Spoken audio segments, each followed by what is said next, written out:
do. All right. So. I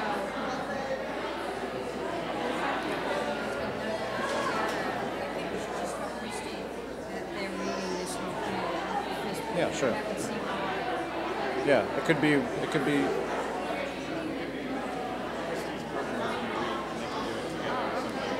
So do you know if you told them to do this whole No. thing or not?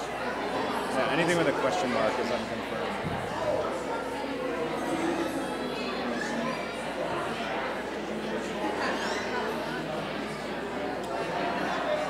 It said to the strip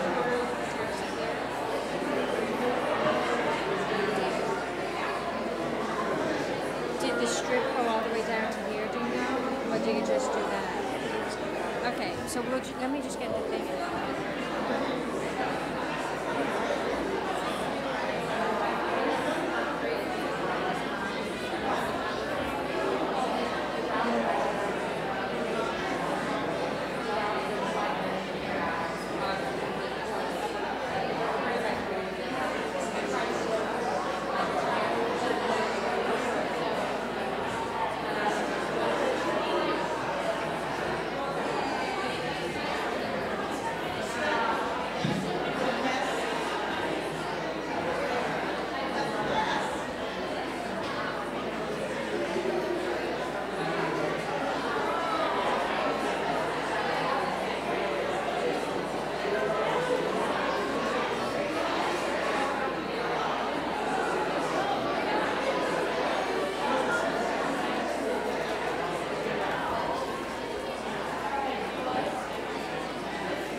We're on page 3.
We read together at the bottom of the page, how good the dwellings where we gather, serene and vibrant as the gardens, the rivers, the salal, and the cedar trees. How good to sit together in peace. Hello, everyone. Lishana tova umetuka. Thank you for being here and singing with us this evening. Despite the fact that out there it's a Wednesday night in suddenly late September, very suddenly, we're here able to tap into the countercurrent of Judaism and make tonight special.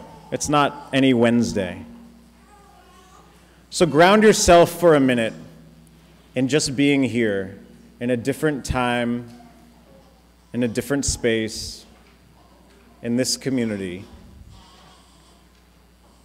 Notice your breath, your posture.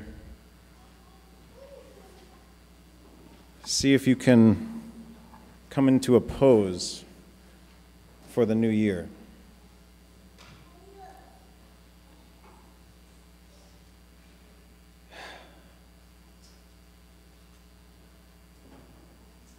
We're focusing these days of awe on the idea of building sanctuary. And I'm going to lead us in a song now that we will be singing throughout these holy days. This song seems to have been composed in 1982 by composers Scruggs and Thompson, despite stories of it being around in the civil rights movement in the 1950s. Go figure. The English lyrics are an interpretation of Exodus 25:8, where God commands the Israelites to build a sanctuary dedicated to holiness, to God, to our best hopes and visions of our society that are being screamed out loud in the back row right now, and we want to hear those screams. These are the best hopes and visions in a language I wish I could understand.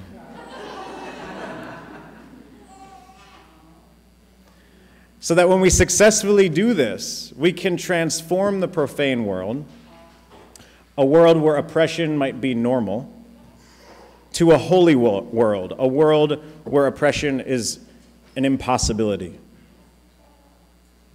Can we dare to expand our thinking to such a vision?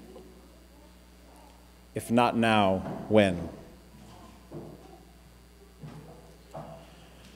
After the song was used in Christian settings for many years, it was brought into Jewish spaces by Mia Cohen, bringing in the Hebrew line from Exodus, as well as a line from Psalms that you may recognize as the last line of the Ashrei prayer. We'll sing it together with the singers, first in the Hebrew and then in the English, and we are at number 1 in your High Holiday supplement.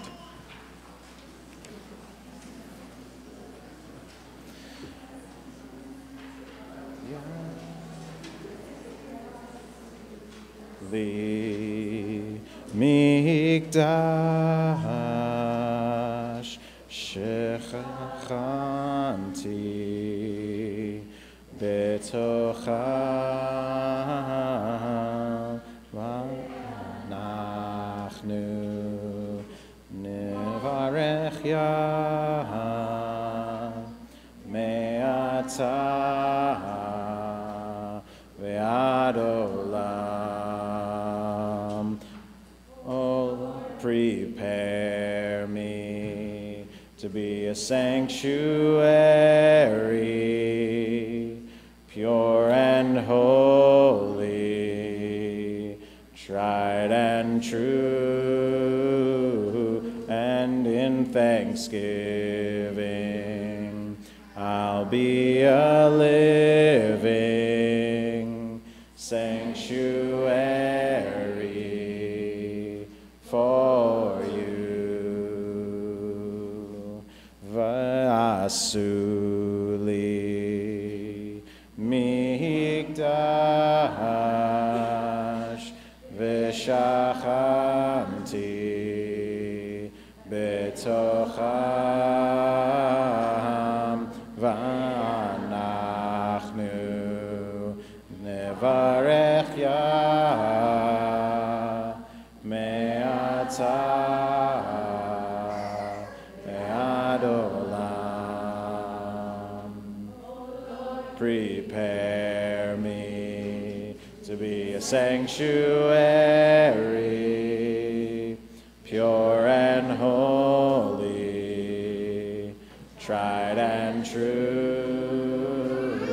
and with thanksgiving I'll be a living sanctuary for you. Now is a great time as we create holy space together to turn to a neighbor, maybe someone you have not met yet.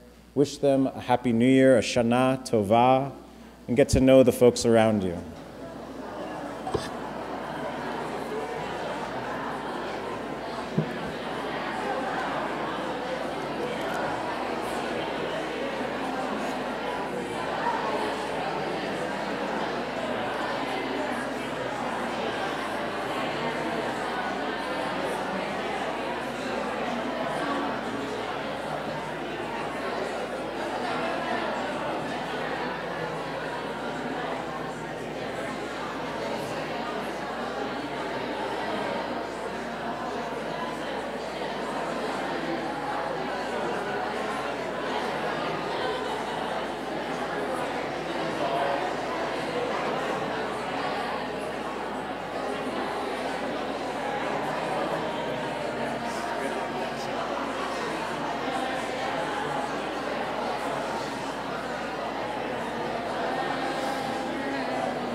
Page 5, Pitruli.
Our noisy year has now descended with the sun beyond our sight, and in the silence of this praying place, we close the door upon the hectic joys and fears, the accomplishments and anguish of the year that we have left behind.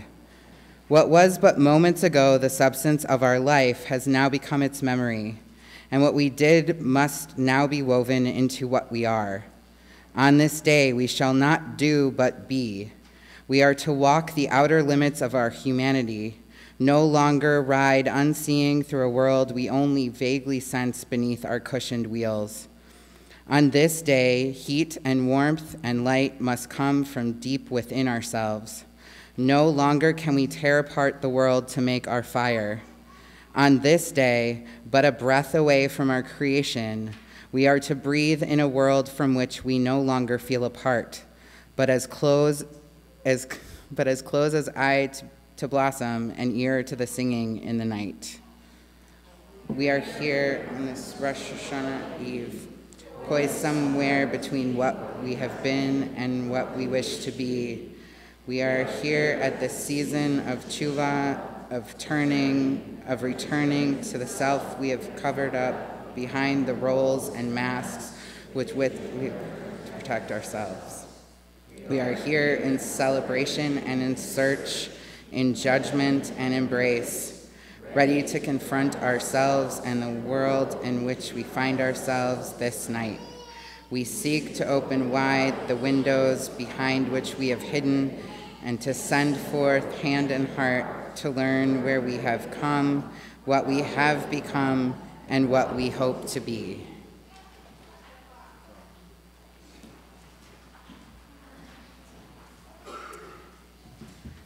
The moon is dark tonight, a new moon for a new year. It is hollow and hungers to be full. It is the black zero of beginning.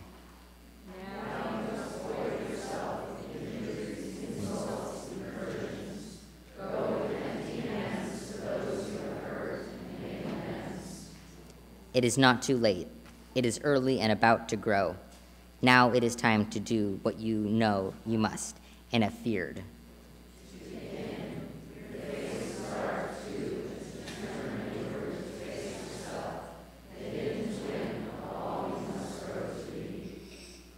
Forgive the dead year. Forgive yourself. What will be wants to push through your fingers. The light you seek hides.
Yashikoa.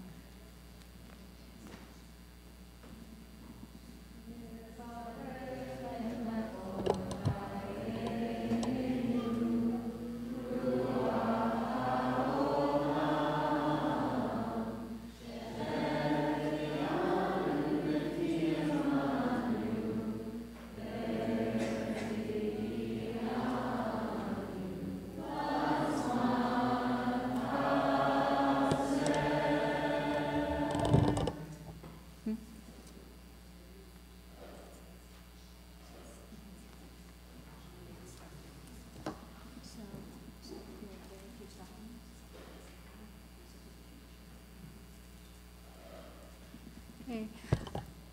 A warm welcome, everyone. Shana Tova. Welcome to our Kadima service for Erev Rosh Hashanah. A particular welcome to any of you who are joining us for the first time. How many people are joining us for the first time? Yay.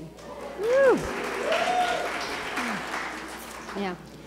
I'm Sandy Silberstein from the Ritual and Liturgy Committee in these lay-led and rabbi-led services. And this year we're excited that our committee expanded, and joining Rabbi David and me and Seema Khan, raise your hand, Seema. Okay, are folks you just saw, Ethan Bluestein, yay, and Ezzy Carmet, yay, and Dahlia Perez, yay, okay.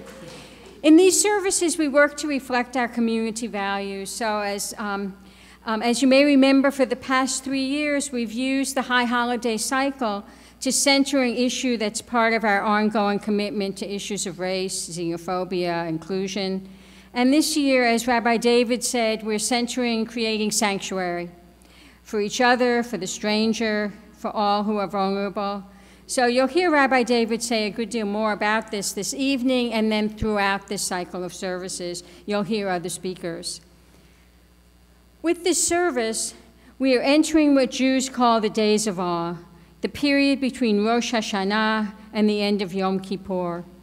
On Rosh Hashanah, we chant, Barosh Hashanah tikhatevun, uvyom Zom Kippur tikhatemun. On Rosh Hashanah, it is written. On Yom Kippur, it is sealed. And traditionally, Jews have believed that the book of life, the Sefer Chaim, lies open during this period, waiting for our teshuvah, our turning and returning to our best selves. In the services I was raised in, the sacred pleads to us, return to me that I may return to you. At the end of this period, our fate for the coming year is said to be sealed. Actually, of course, there's a grace period. But whether you're a religious or a secular person, we hope these services will help you make these themes of returning and recommitment, of repentance and forgiveness meaningful for you. Remember that at these times, Jews don't pray alone. In community, we create the possibility of remaking our lives and reconnecting with our spiritual roots. So together as a community, we're going to create this service. If you're new to a Kadima service, just let me say a word about the liturgy. I realized last night, I thought this was the 10th anniversary. It's actually the 11th anniversary of the Machzor that you all have in front of you. It's the anniversary of Kadima developed full cycle of services. But of course, we stand on the shoulders of people who wrote liturgy before us. We developed this Machzor because someone told us we couldn't. So it's kind of a metaphor for Kadima. In our practice, we strive to be inclusive, including traditional and alternate versions of liturgy, as you'll see. And within the Torah service and elsewhere, while we use the traditional bruchas, we also elsewhere, as you've seen, use a more metaphorical prayer opening. Nevarech et makor chayenu ruach ha'olam, interpretively translated, let us bless the source of our lives, source of all life. So if you are a secular person or a theistic person, we hope that these services will be meaningful to you. So if you are a reader, please come up early so you're here with the person before you, we hope. Please use the mic. Remember, the baby boomers are in deep denial about their hearing. Only if we're skipping something, please tell us what page we're on, because we're going to skip a lot. And this time, and also, if you're reading, check your little slip, because it'll tell you where to start and stop. I think for the first time this year, we have a supplement. So if you're reading from that, please tell us so and what page we're on. Also, Seema tells us that we're short of supplements. So make sure that, is everyone sitting at least near someone who has a supplement? Okay. So people are ready to share them. Can you raise your hand if you need a supplement? Okay, Steve needs one back there. Great. Okay, and then a word from our singers.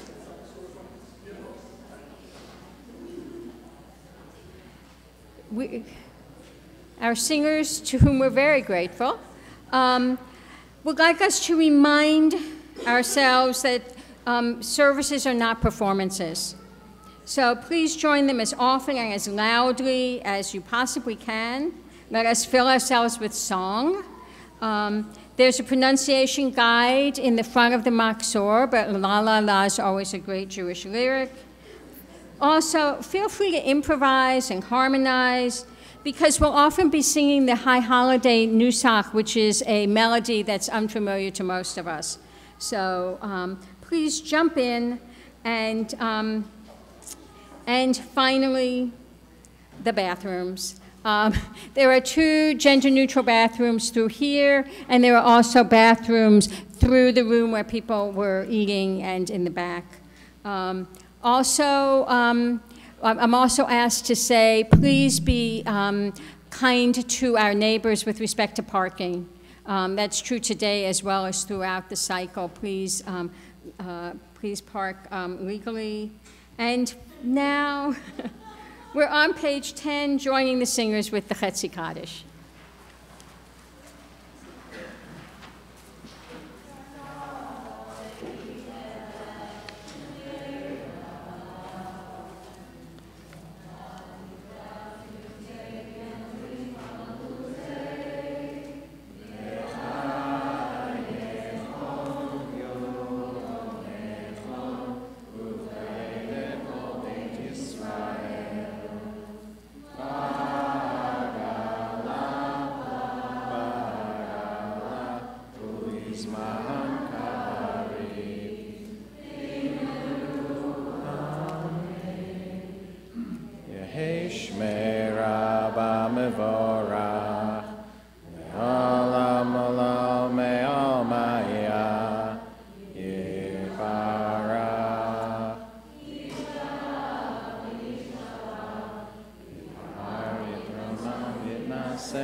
We rise as able for the Barchu at the bottom of page 10.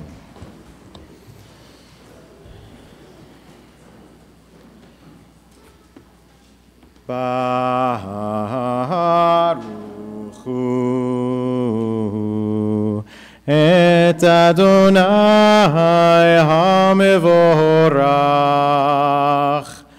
Baruch Adonai HaMevorach Leolam.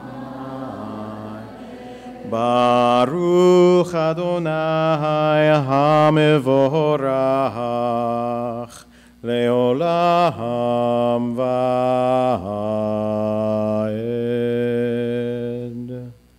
You may be seated. We have a reader on page 11.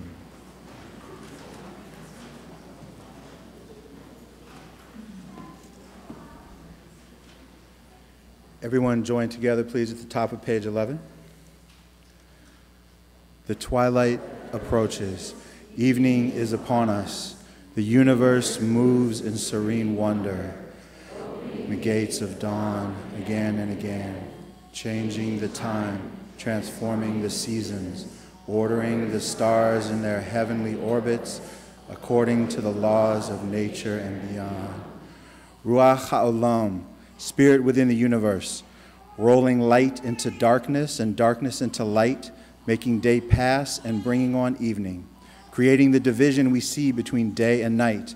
We call out our wonder using many names. Mercy fills creation. Every single night and every day, the goodness of creation begins anew. Praised are the workings of the universe, bringing the evening dusk.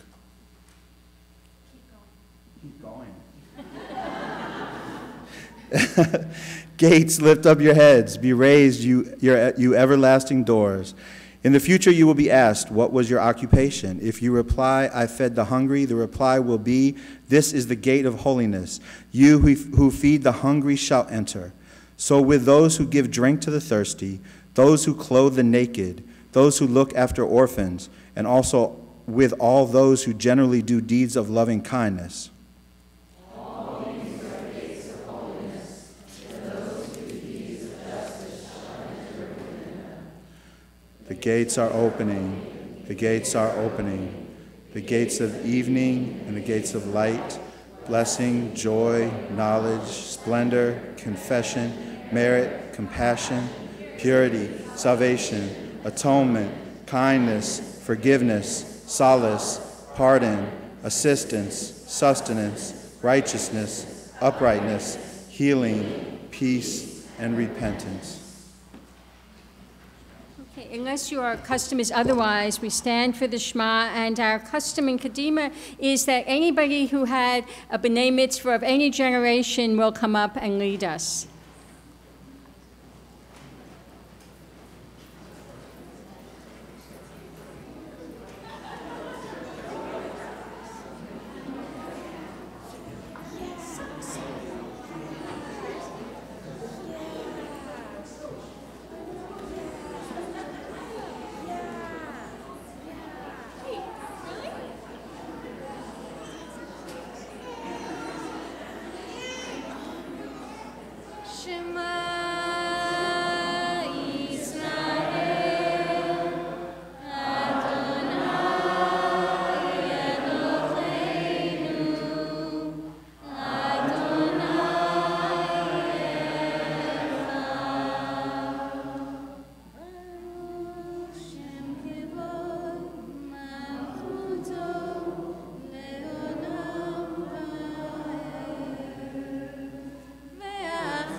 So if you'll flip to the second page of the supplement, we'll read the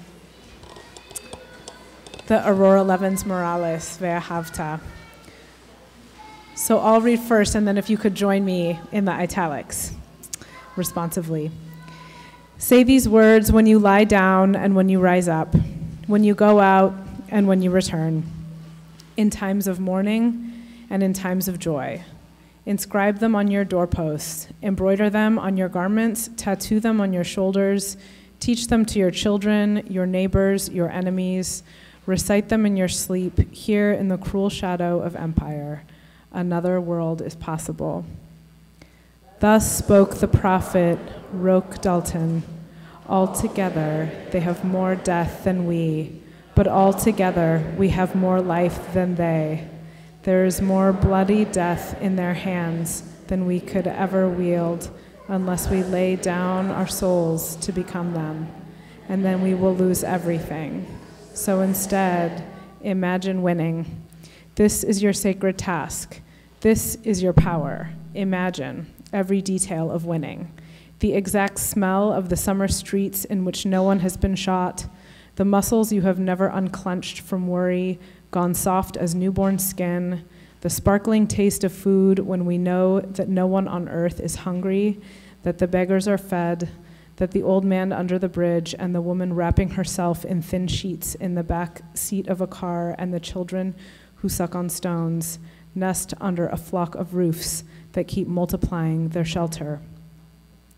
Lean with all your being toward that day when the poor of the world shake down a rain of good fortune out of the heavy clouds and justice rolls down like waters. Defend the world in which we win as if it were your child. It is your child. Defend it as if it were your lover. It is your lover. When you inhale and when you exhale, breathe the possibility of another world into the 37.2 trillion cells of your body until it shines with hope. Then imagine more. Imagine rape is unimaginable. Imagine war is a scarcely credible rumor that the crimes of our age, the grotesque inhumanities of greed, the sheer and astounding shamelessness of it, the vast fortunes made by stealing lives, the horrible normalcy it came to have, is unimaginable to our heirs, the generations of the free. Don't waver. Don't let despair sink its sharp teeth into the throat in which you sing. Escalate your dreams. Make them burn so fiercely that you can follow them down any dark alleyway of history and not lose your way.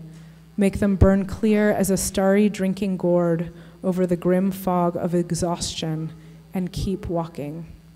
Hold hands, share water, keep imagining so that we and the children of our children's children may live.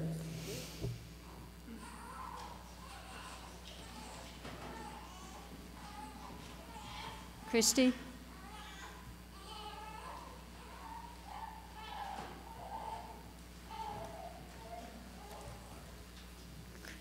Where is Christy? Yeah.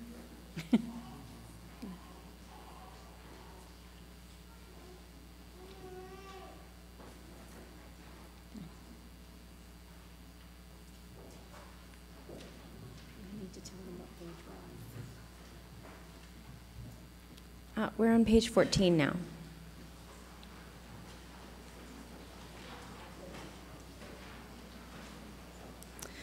The Kabbalists tell us that God, in creating the world, took some of its fresh new light and poured it into each of the vessels of the spheres of the universe. But such powerful light was stronger than the vessels, and so they weakened and cracked while the precious light spilled out, falling down and down through all the worlds until they reached into the lowest world, our own. As the sparks of light fell down, they took on forms and embedded themselves in physical things, wood and water, plants and paper, and living creatures. Always since that time, the sparks yearned to return to the source of all light, the single holy light from which they fell.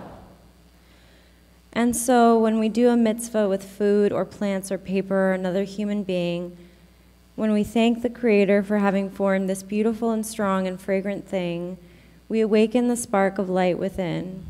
And suddenly its fire starts to grow and it rises, flaming higher and higher and higher, soon to be reunited with its source. And as each generation is embedded in its time's own tyranny, so do we look toward redemption of the holy spark in each of us. Ready, each of us, when our redemption time shall come, soar further upward to the light from which we spring, and from which our beings draw their breath. As we sing the song of the redeemed, standing jubilant upon the Red Sea's shore, we tune our mind, our body, our every sense to each song, each prayer, each gesture that we form, that we too may awaken every spark whose time it is to soar. In every generation, each of us should feel as if we ourselves were slaves in Egypt, and are standing at the Red Sea shore. As we sing Micha Mocha, we are Miriam, Moses, Aaron, Nachshon, and the people crossing the sea to freedom. In every generation and in every life, there is a Mitzrayim, place of narrowness from which we must liberate ourselves.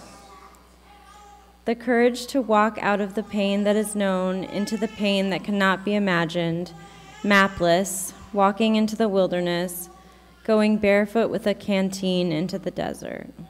We honor our forebears who changed, those who chose the desert over bondage. Our rabbis taught, God is urgent about justice, for upon justice the world depends. Our rabbis taught, the sword comes into the world because of justice denied and justice delayed. We were liberated from the house of slavery in Mitzrayim.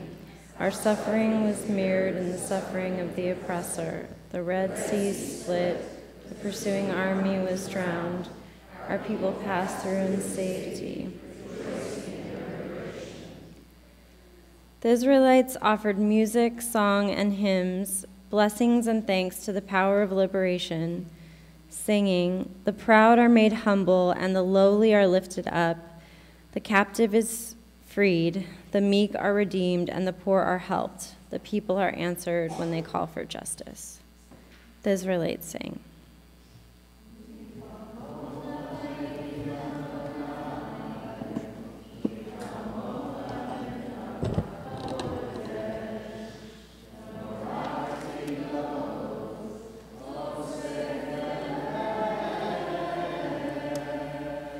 The redeemed sang a new song, standing amazed on the seashore.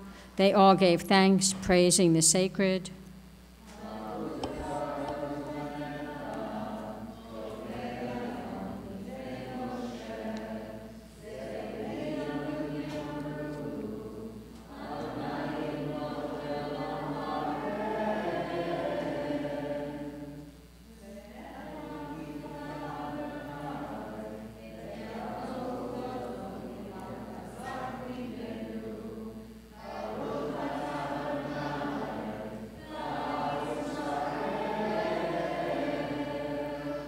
When the children of Israel came to the Sea of Reeds, milling in confusion and fear, the water would not part.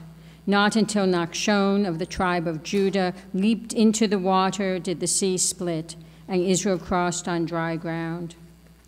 The hope expressed in prayers is important, yet it is never enough. Our tradition teaches that hard work is also necessary. The actions of brave people inspire us to do the necessary. When we came to the Red Sea, we helped liberate ourselves. The courage of people like Nachshon enables us to be partners in the work of Tikkun Olam, repair of the world. We honor those who have been sparks, kindling the pursuit of peace and justice.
We look forward to a sleep of peace in a quiet nest of closeness, embraced by dusk, safe, lightly covered by the wings of life, under the watching waxing moon.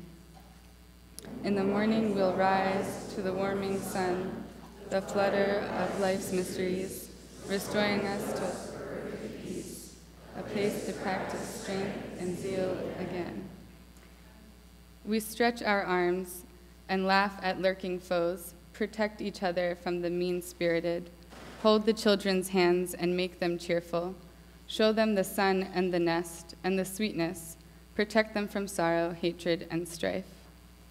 Imagine a tent of peace swaying in a breeze that touches everyone, sheltering all.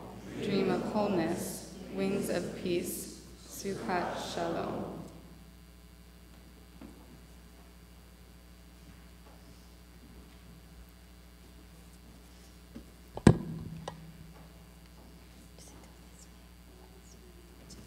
Just do that, yeah. So I say one more, you say one more? No, you say this. Okay. Don't stop after beating the swords into plowshares. Don't stop. Go on beating and make musical instruments out of them. Whoever wants to make war again will have to turn them into plowshares first. We have the power to make fresh every living present moment, the power to remember, sorrow over, and forgive ourselves and others for the mistakes we have made in the past. We have the power to imagine and transform the future.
We make our way to the Amidah prayer, the centerpiece of Jewish prayer services. Now you might notice, or perhaps practice, a tradition of taking 3 steps back and then 3 steps forward before beginning this prayer. Anyone ever notice that? Me too. I personally enjoy the ways that prayer can exist in my body. And so I really leapt at this when I saw others doing it without necessarily knowing why it was happening. I guess I just like to move. But as I learned more, I heard a teaching that it is customary to take 3 steps forward before performing an obligatory mitzvah. I thought all mitzvot were obligatory, so that was confusing. Now, despite the fact that it has become sort of normal practice to take 3 steps backward in order to take 3 steps forward, I'm really hit by the irony of this practice at this moment. Can we really progress when we are regressing right before we do so? At this moment, this year, I am all too aware of the ways we are taking steps backward, only to have to struggle for the ground that we had already gained. So as we step into the Amidah this evening, and then step out of it at the end, I ask you only to step forward. Take 3 steps forward. I know there's a bench right in front of you, likely. So they can be small. They can, but right? Let's take steps forward no matter what we do, even if they're really small. So we'll rise as able again. And let's try in this moment to move forward together, not leaving anyone behind. We'll take our steps as we chant Adonai Sifatai on page 20. And after we chant that one line, I invite you to drift into your own personal prayer. Personal, silent, Erev Rosh Hashanah prayer. Enter your own sanctuary of thoughts, visions, safety, and hope. You can use the words on the page, whether it be page 19 prior, or as you go through the Amidah, and we will join back together at the end of some silence for our personal prayers. Adonai Sifatai Tiftach Ufi Agit Tehilatecha. Adonai, open my mouth that my lips may proclaim your praise.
We're in the supplement number 4. Revenge by Taha Muhammad Ali. At times, I wish I could meet in a duel the man who killed my father and raised our home, expelling me into a narrow country. And if he killed me, I'd rest at last. And if I were ready, I would take my revenge. But if it came to light when my rival appeared that he had a mother waiting for him, or a father who'd put his right hand over the heart's place in his chest, whenever his son was late, even by just a quarter hour for a meeting they'd set, then I would not kill him, even if I could. Likewise, I would not murder him if it were soon made clear that he had a brother or sisters who loved him and constantly longed to see him. Or if he had a wife to greet him and children who couldn't bear his absence and whom his gifts would thrill. Or if he had friends or companions, neighbors he knew, or allies from prison or a hospital room, or classmates from his school asking about him and sending him regards. But if he turned out to be on his own, cut off like a branch from a tree, without a mother or father, with neither a brother nor sister, wifeless, without a child, and without kin or neighbors or friends, colleagues or companions, then I'd add not a thing to his pain within that aloneness, not the torment of death and not the sorrow of passing away. Instead, I'd be content to ignore him when I passed him by on the street, as I convinced myself that paying him no attention in itself was a kind of revenge.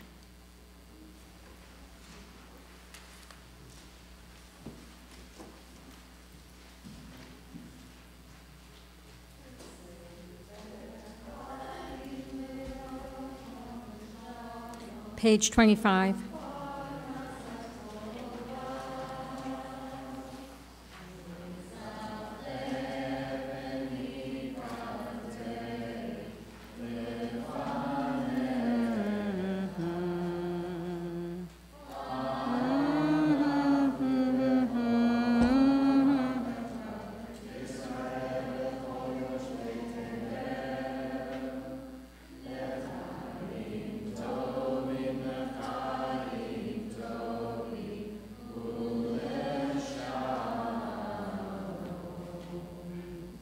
Together may be inscribed in the book of life, blessing and shalom, sustenance and goodness, ourselves, all the house of Israel, and all who reside in the world.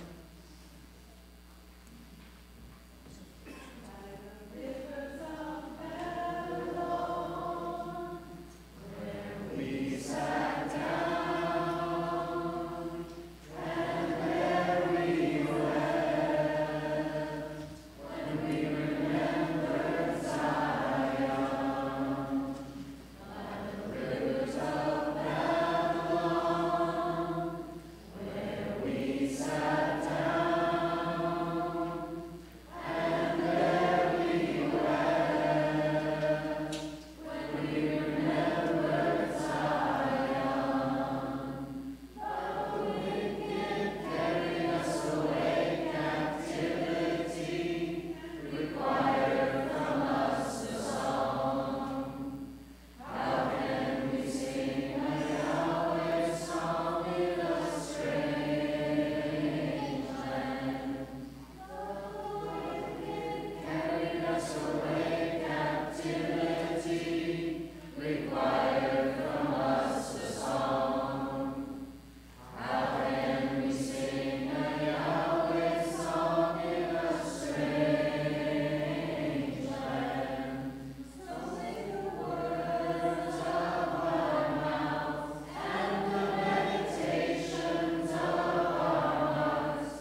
Dear ones, hello.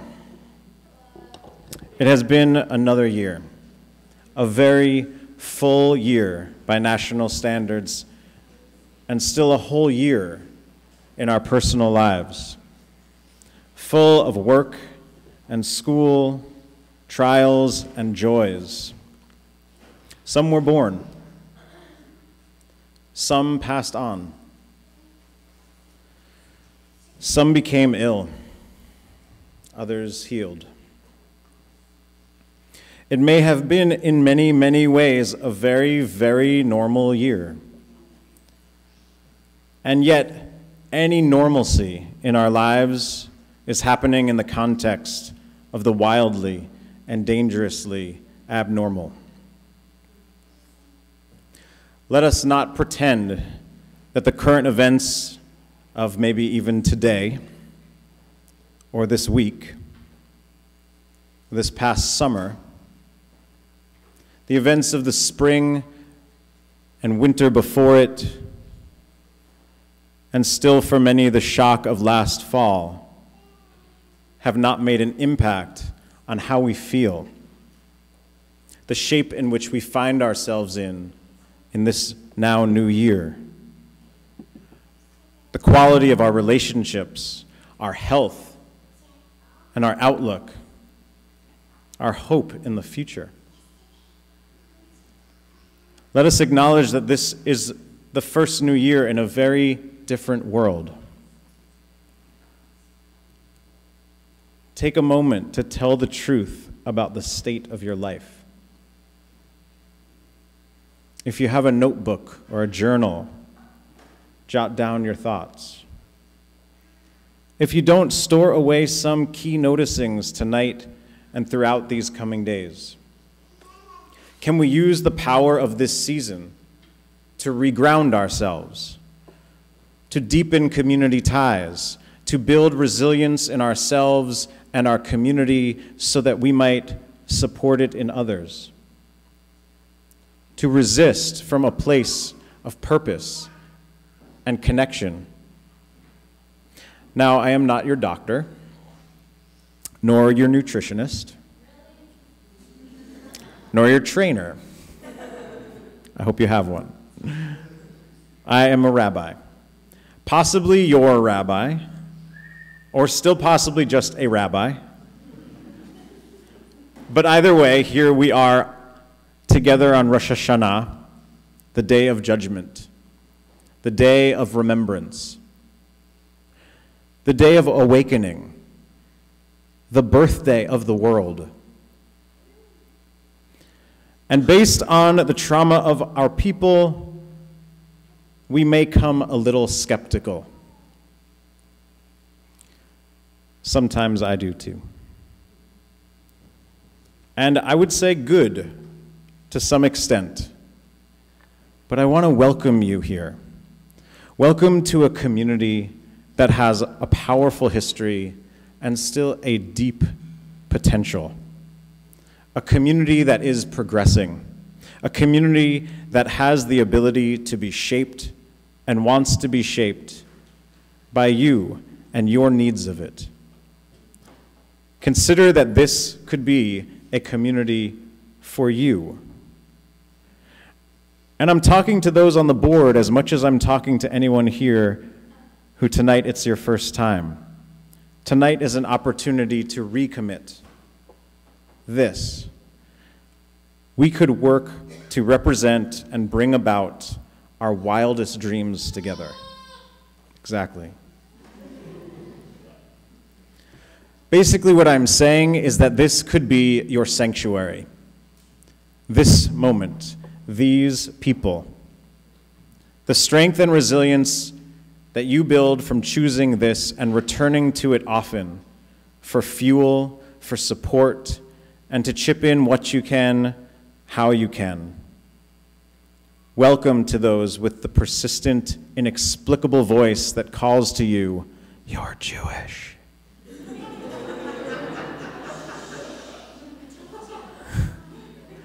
And welcome to those with the privilege and joy to find yourself in the company of Jews. You belong here. Now, Rabbi Tarfon is recorded as saying, "The day is short and the work is much." And complete it or not, we cannot ignore what must be done. And what that is that we have to do together, will take trust, will take sacrifice, will take solidarity. It might also take discomfort. Sanctuary, we are reminded by those most vulnerable at this moment, sanctuary is about protecting each other. It is not constrained to place. It is a vigilance to stand up and demand justice for each of us. And today, I am charged to speak about how and why this is such a radical shift from the old normal some of us may have had the privilege to live in. While it may be a shift away from that old normal, it will be a return as well. A return to the spirit of our Jewish tradition. Yes, friends, my thesis tonight is that we must stand for sanctuary by operating against any assimilation and returning to our Jewishness and to a form of Judaism on a track toward the radical equity that our ancestors did not finish but began us on. First, let us look to the cultural norms within which we live today. And I can only speak to this as a Jew in a family with white privilege raised in the 80s in the public schools of suburban New York and then the private schools of urban New York. So you have my bias. But here's what I've been seeing through that lens. Mostly I see us as asked to mind our own business, to think of strangers as dangerous, to trust authority, to do what makes us happy, to downplay negative feelings, to fit in, and to celebrate independence, which I'll use another word, isolation, and disconnection. Society awards us and encourages us when we do these things well. And when we don't, at best we are given incentives to shift toward these teachings, and at worst we are discarded, locked up, labeled, pariahed. The liberalism that I was taught in these settings made for a general MO of do whatever you want as long as you don't hurt anybody. Now, growing up, that sounded pretty good as a kid. But that brings me to point number 2, returning to Jewishness. See, Judaism requires something of us. It does not let us off any hook. It is an operating system full of have-tos. And I want to suggest that these have-tos are actually exactly what we've been hoping for. A friend texted me this week apologizing for not showing up as much as they had wanted. Can you relate to feeling guilty?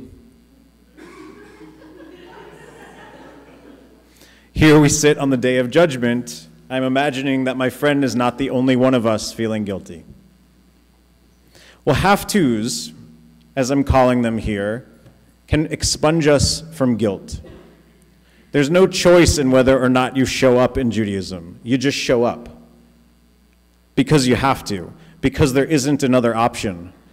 This structure of have-tos removes feeling guilty.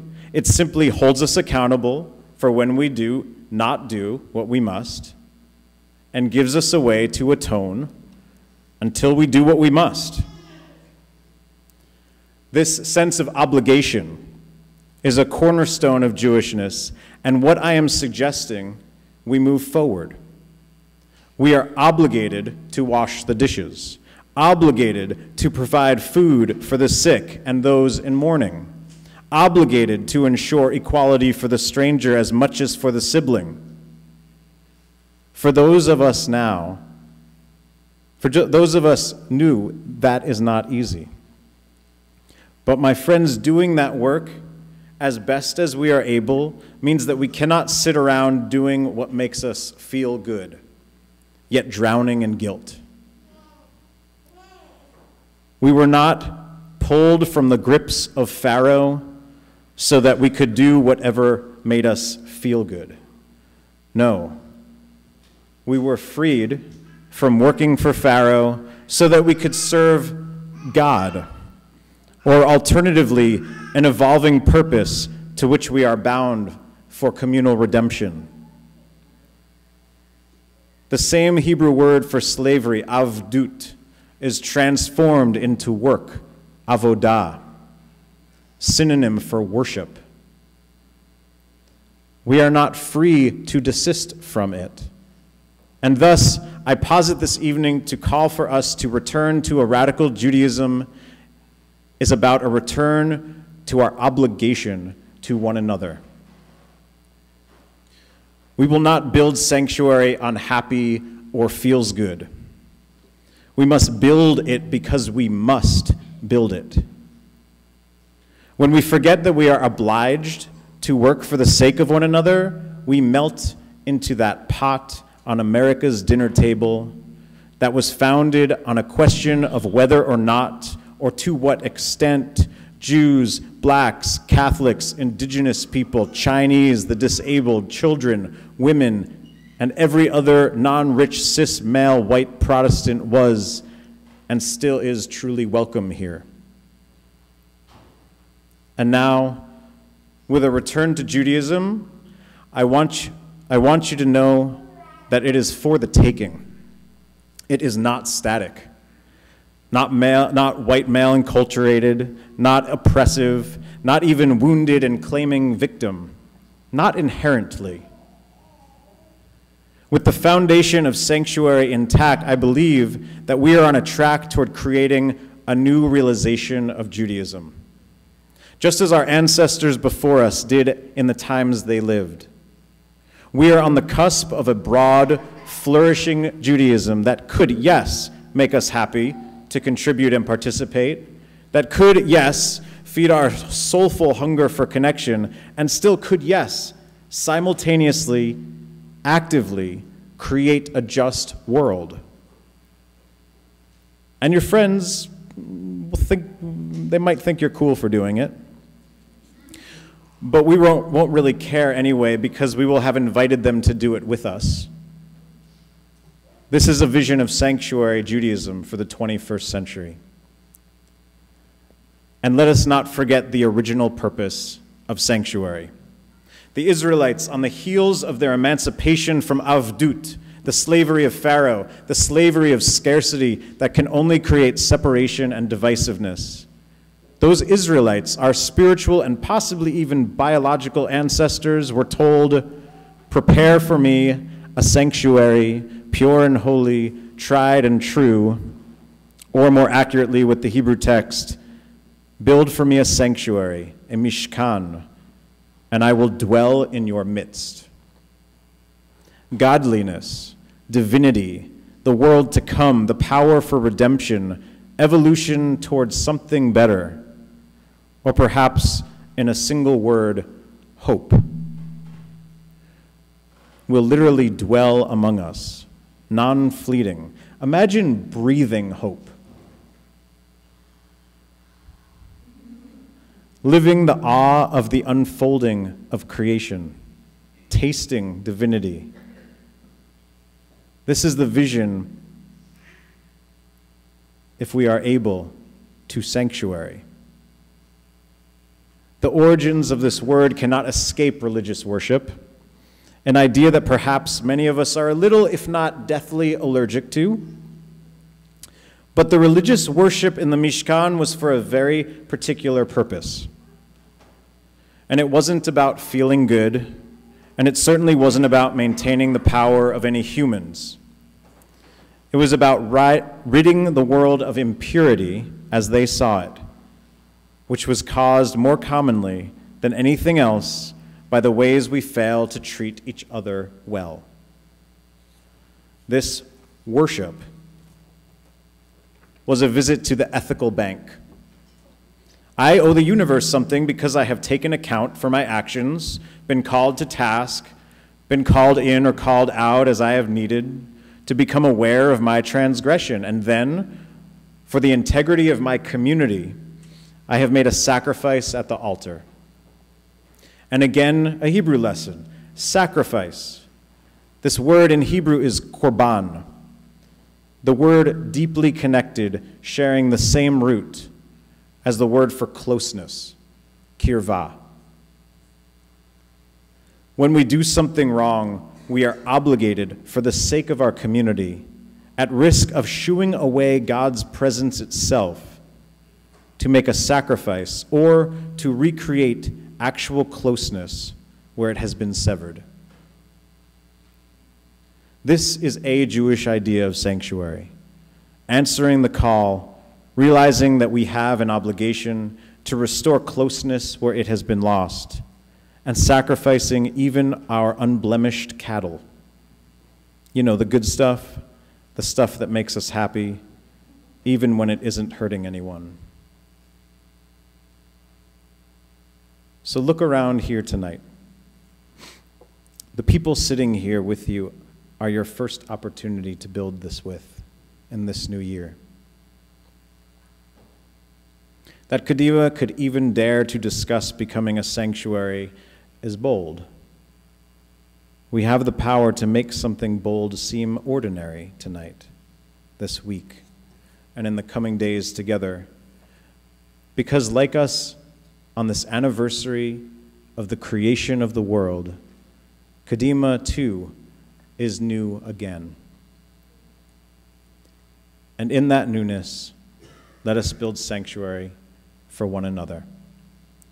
L'shana tova u'metuka, may we taste the sweetness of the year as we labor together for a world that we are obligated to together build. Now, an epilogue. During these 10 days, you will hear from 3 more speakers during our upcoming services, and I invite you not to miss any of them. Each will give us a talk on the topic of sanctuary. We will hear tomorrow morning from Michael Ramos, the director of the Church Council of Greater Seattle. Michael is a leading force in the transformation of religious organizations throughout Seattle into becoming actual sanctuary sites and solidarity networks for those among us vulnerable to immigration enforcement in this moment. Forgive me when I say you might want to consider canceling whatever else you were going to do tomorrow morning and coming back. For those of us that were already planning on it, great, I'll save you a seat. At Kol Nidre, services next Friday night, Anila Afzali, the director of MAPS Amen, the American Muslim Empowerment Network at the Muslim Association of Puget Sound, will be our speaker. Anila is an unapologetic force against racism and Islamophobia in our region, organizing against everything from hate crimes to destructive and xenophobic government policy. Then on Yom Kippur morning, we will hear from Hillary Stern, founding director of Casa Latina, one of our region's leading forces demanding the rights of workers and immigrants through education and economic opportunities.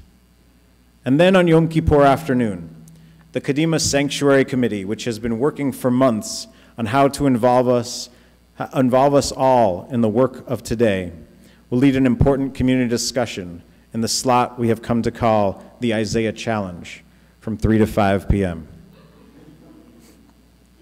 Further, during Sukkot, we will hear from those who've attempted to build sanctuary in Israel and Palestine this past May as they report back from their trip there on Tuesday, October 10th.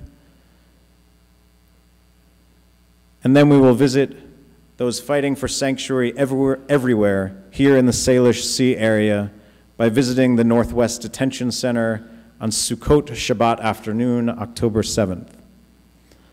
All in all, we will learn how Catholic, Muslim, Jewish, Israeli, Palestinian, and Latinx communities are grappling with the current political moment, how sanctuary can serve as an anti-racist movement not just around immigration, and how various traditions of the idea of sanctuary play a role, all to discern our role as individuals and powerfully as a Jewish community in the work that this year will demand.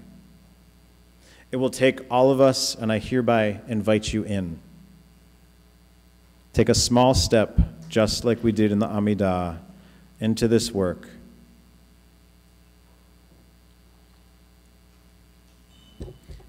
Are there folks in this room who have been on the sanctuary committee? Ruth, Kim. Someone else? Great. So Ruth and Kim become your contacts, people to definitely schmooze with when we're done, and you'll be taking names, I'm sure. Thank you for your work. At this time, we move into the Mishaberach on page 26. On page 27, excuse me.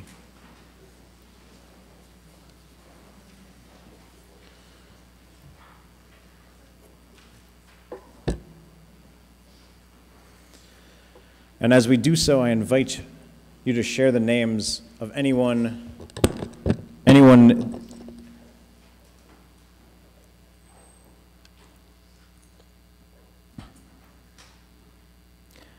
in need of healing of body or of spirit in your lives.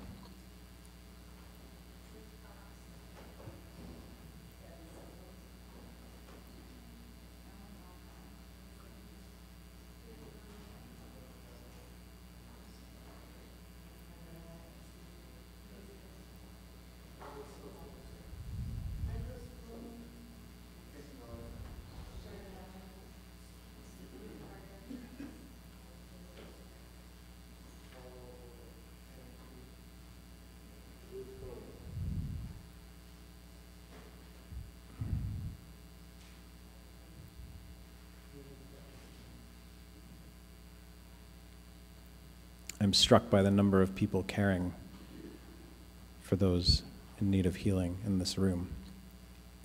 And I hope that we can support one another to stay strong in our support for them. So we read at the top of page 27. As we enter a new year, we pray for our dear ones who are in need of healing of body or soul. We pray for the hungry, for the homeless, for the victims of war and catastrophe, for the sick and the dying, and we pray for our fragile earth, for all her inhabitants, and for life itself. We ask blessing on all those engaged in Tikkun Olam, the healing and transformation of our planet. Let the Shekhinah within each of us open our hearts and stir us to struggle on behalf of creation. May each of us and compassion, justice, and peace to the world.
Representing the board, the president of the Kadima board, Jonathan Rosenbaum.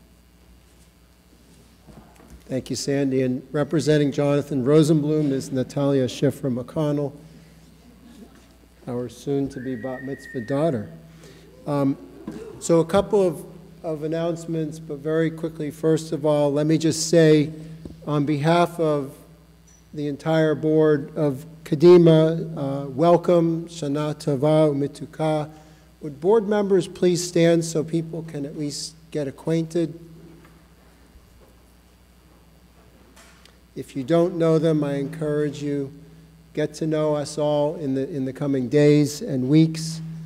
Many of you know that Kadima is nearly 40 years old, committed to radical justice, born in an era when progressive Jews in our community wanted a congregation that met our values, that stood up for the rights of Palestinians, the rights of women, stood up for egalitarianism in our Jewish practice.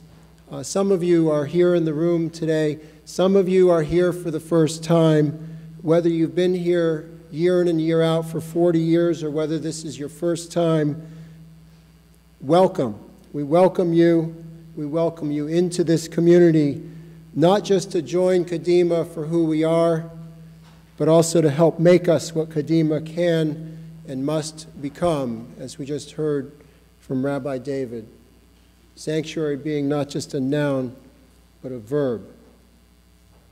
For those of you who are interested in joining Kadima, there are forms at the registration table where you came in. We invite you to take one on the way out. And I want to just say a brief word. Did you want to talk about Tikkun Olam? Okay, Natalia's going to make a brief announcement about signs. Okay, so these signs, last year we sold a few, and they're free actually, but we asked for a $10 donation or whatever you can give. They're right next to the donation, the registration table, and thank you very much. If you'd like to get one on your way out, you're welcome to. Thank you, Natalia. Thank you very much. Let me just say, finally, in the last couple of months, Kadima has come to see that we have to act in the spirit of Tikkun Olam through many things. And many of us have been involved over the years and certainly in recent months on a whole range of actions for Tikkun Olam, social justice, economic justice, racial justice in our world, standing up for the rights of Palestinians, standing up for Black Lives Matter, for health care as a human right, for workers' rights when workers are on strike, standing up with Native Americans for no DAPL, for the rights of water protectors, and most recently, of course, marching through airports and through our streets to demand rights for our immigrant brothers and sisters, fighting Islamophobia, and as you've heard, now saying, let us take the next step and declare this is a sanctuary community too. Though it may not be easy, we must take this step because that's who we are. One of the things that we're doing in this new year is we've decided to issue a Tikkun Olam award in the coming months to individual and to an organization. And we don't know who that's going to be, but maybe you have ideas. Maybe somebody who might be coming to speak in the coming days here in Kadima. Maybe an organization that you've marched with in the past few months, some group that's been doing righteous work in the community. And so we are taking nominations from everybody right now, you and your friends and neighbors, for who should get Kadima's Tikkun Olam Award. If you have a nomination, you can put it in this box. You can also mail it in or email it in, and we have flyers if you'd like to learn more about it. Great. Thank you, Natalia. These flyers are at the back again at the registration table if you get one on your way out. And for those of you who are wondering, can I vote for only one? No. You can nominate as many as you want, though if you nominate the same individual organization multiple times, we'll take that into account. So thank you again, everybody, for joining us tonight and for being part of making our community what it can and must become in the coming year, a sanctuary not just for ourselves, but for all of humanity.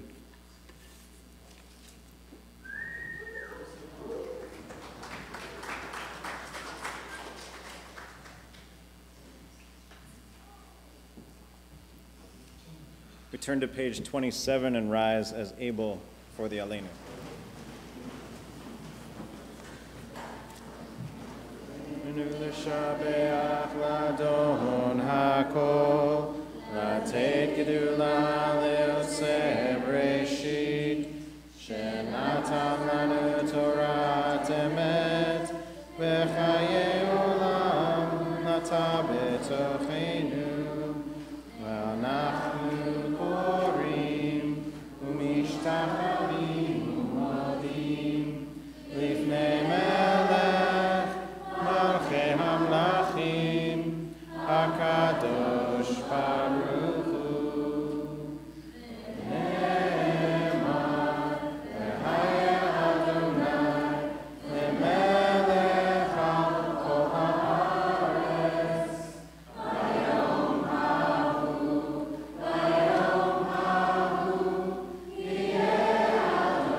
We have been created among the other nations of the earth, and our fate has been entwined with the other families of the earth.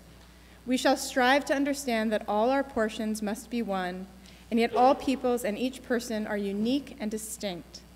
We seek Hamakom, the place within and beyond all things, to eternity Ein Sof without end, and we are small and humble like grasses in the wind. Please join me responsively. It is up to us to hallow creation, to respond to life with the fullness of our lives. It is up to us to meet the world, to embrace the whole, even as we wrestle with its parts. It is up to us to repair the world and to bind our lives to truth. Where we bend the knee, shake off the stiffness that keeps us, subtle graces of life, and subtle gestures of love, with reverence and thanksgiving, we accept our destiny and set for ourselves the task of redemption. And then all that has divided us will merge. And then softness will come to a world that is harsh and unkind.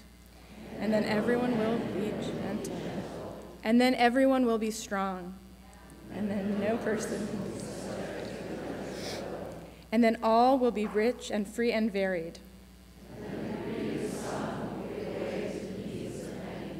And then all will share equally in the earth's abundance. And then all will nourish the young. And then all will cherish life's creatures. And then all will live in harmony with each other and the earth. And then everywhere will be called Eden once again.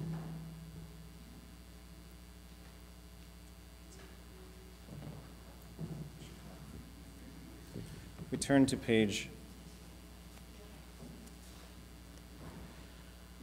page 31 for the Mourner's Kaddish.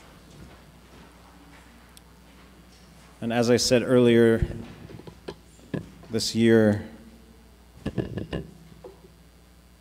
was a normal year on some standards, and some dear ones of ours did pass. If you are in the midst of a Shiva period, mourning a loved one who you've lost in these last 7 days, I ask you to rise and share their memory with us, if you'd like.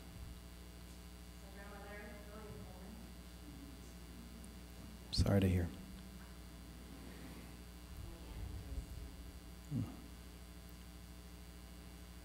You may stay standing if you'd like for the Mourner's Kaddish as we get to it. If anyone has lost a dear loved one in these past 30 days, the period of Shloshim, and would like to share their memory with us, please rise and do so.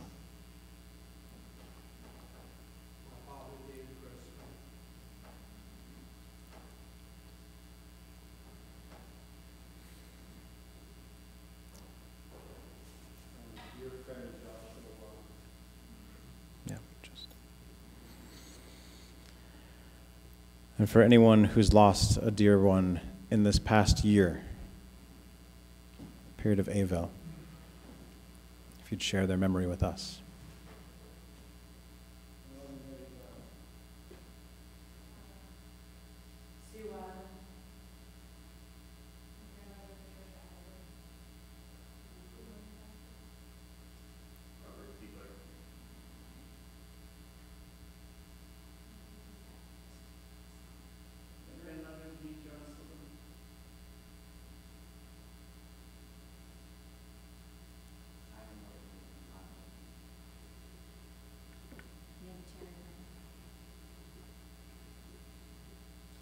And anyone who observes a Yortzeit or a Meldato, the anniversary of a death at this season, late September, or Rosh Hashanah, please rise and tell us of the memory.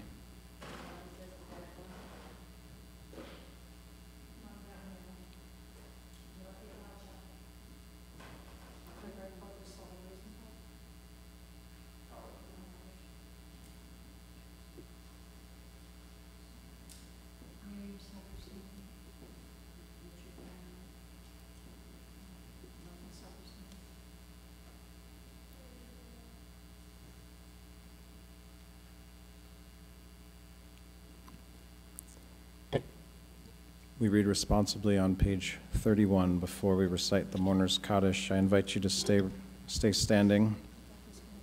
I know.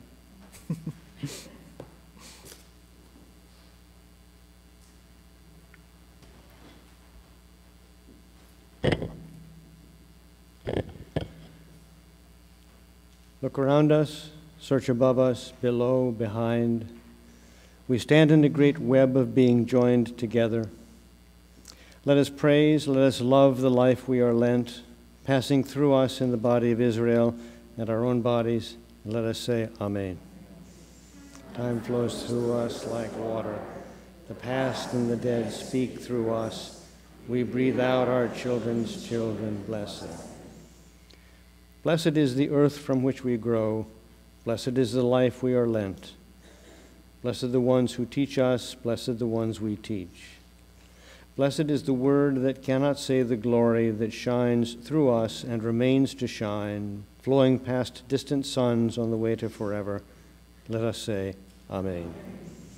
Blessed is light, blessed is darkness, but blessed above all else is peace, which bears the fruits of knowledge on strong branches. And let us say, Amen. Peace that bears joy into the world, peace that enables love, peace over Israel everywhere, blessed and holy is peace. Let us say, Amen. And now for any who it is their tradition to rise with those in mourning, we return to page 32 and recite the Mourner's Kaddish. Yit Gadal v'yit Kadash Shemei Rabbah Be'alma divra chirute ve'amlich malchute b'chaye echon u'vyom echon u'v'chaye dekol beit Yisrael ba'agala u'vizman kariv v'imru amen. Yehei shmei rabba mivarach le'olam ulmei almaya. Yitbarach v'yishtabach v'yitpa'ar v'yitramam v'yitnaseh v'yithadar v'yitale v'yitalal shmeid kudsha brichu le'ela u'le'ela mikol birchata v'shirata tush bechata v'nechemata da'amiran be'alma v'imru amen.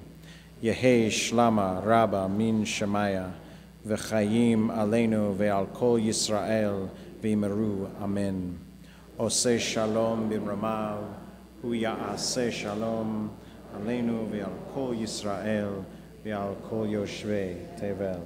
V'imru. Amen. You may be seated. As we remember those past, we also attend to those who have just joined us. Indeed, newborn babies, newborn hope, the top of page 33. We welcome these newcomers into our community, and I ask if you know of a newborn of this past year to tell us, who have you welcomed into this world?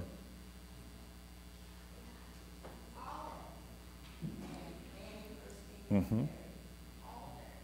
Mm-hmm.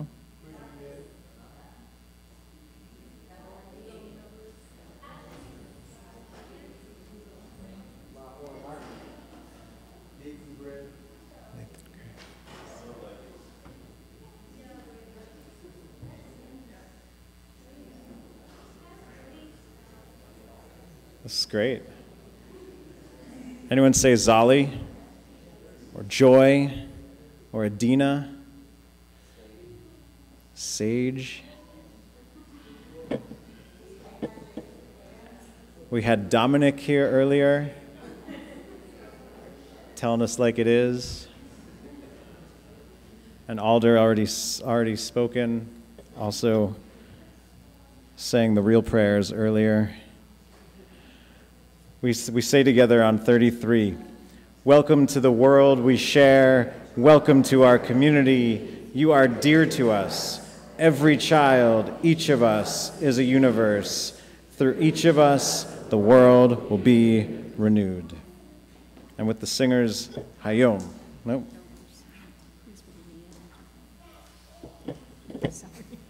And with the singers, Hayom on 33.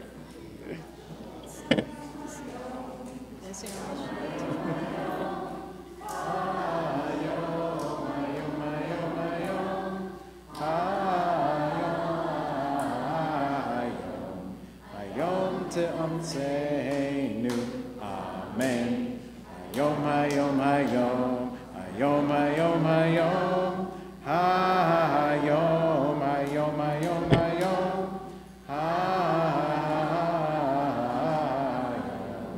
hayom, tevarcheinu, Amen. Hayom, hayom, hayom, hayom, hayom, hayom,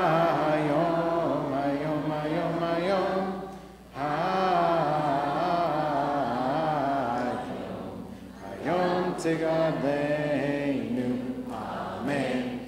Hayom, hayom, hayom, hayom, hayom, hayom, hayom, hayom, hayom, hayom, tiktivim, l'chaim tovim, Amen.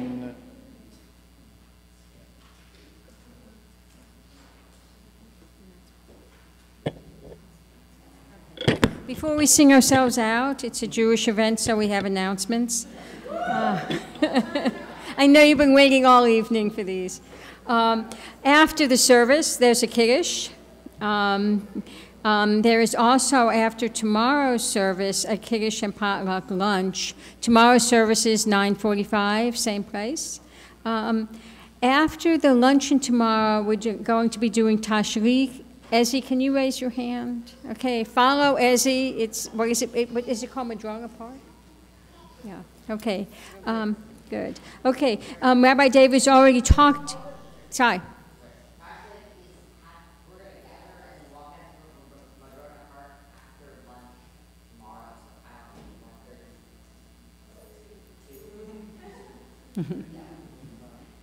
Okay, good. Okay, on Yom Kippur afternoon, Rabbi David already mentioned the 3 to 5 Isaiah challenge discussion on sanctuary. Immediately after that, we're going to be having our Yizkor service at 5, Nila at 6, and the break fast. Sometimes people write it breakfast, but it's really break fast at 7. We need a lead to manage that break fast, so please see Seema. Do you want to say more? Do you want to plead or beg, weep perhaps? Weep, yes. I'm not going to weep. We also need a lead to be the manager for the lunch tomorrow, please see me. We have someone who will be a co-lead, but she's in need of someone else to help. And we do need leads for the Yom Kippur break fast. And the other things I want to say are that there are a few things that didn't make it into the handout for upcoming events, besides what Sandy told you about. There's a weekday minyan on Tuesdays, 6 to 6:30. Starts October 3rd. And the Sukkot, on Tuesday, October 10th for Sukkot, please join us. This one's, Kadima School is in session, but everybody is welcome to join that. I also wanted to let you know there's a petition out on the table outside to sign for I-940. It's De-Escalate Washington. Mandates law enforcement receive training on violence de-escalation, mental health, and first aid, and changes standards for the use of force. So please sign. Yeah, right. Also, is Juliana or Marit here to talk about the, no, okay, fine. I'm sure they'll talk about it tomorrow. It's, where? Marit, you know the, hi, go.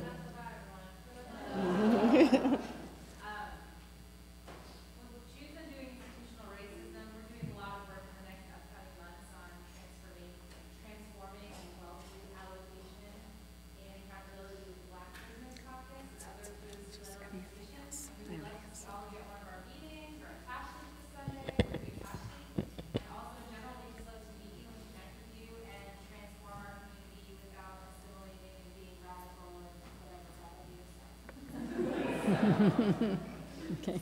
So come and introduce yourselves to us. We'd love to meet you, and we hope to see you at one of our meetings. Any other announcements? Suze? Did we already mention the gathering food for the food bank? No. We need. It's on the website, but we might just want to remember that at all the services we are collecting food. Thank you.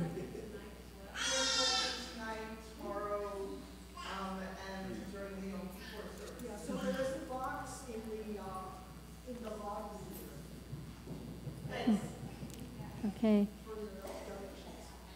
Any other announcements? Good. Okay, we're going to sing ourselves out with Nifros Aleinu at the bottom of 33, and then we're going to once again do the sanctuary song on your supplement.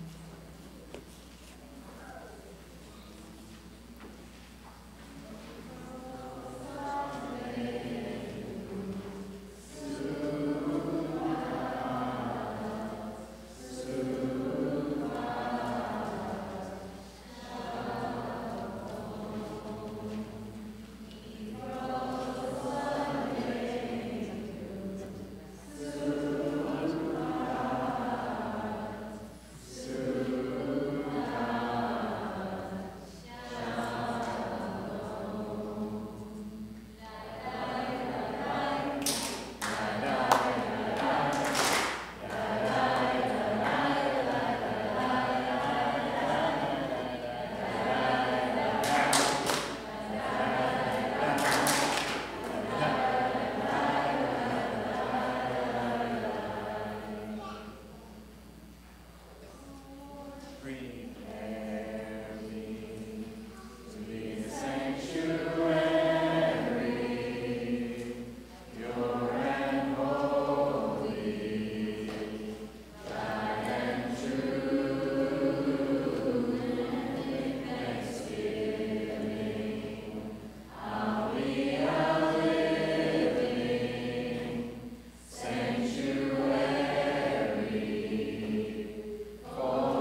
Join us in the next room for Kiddush.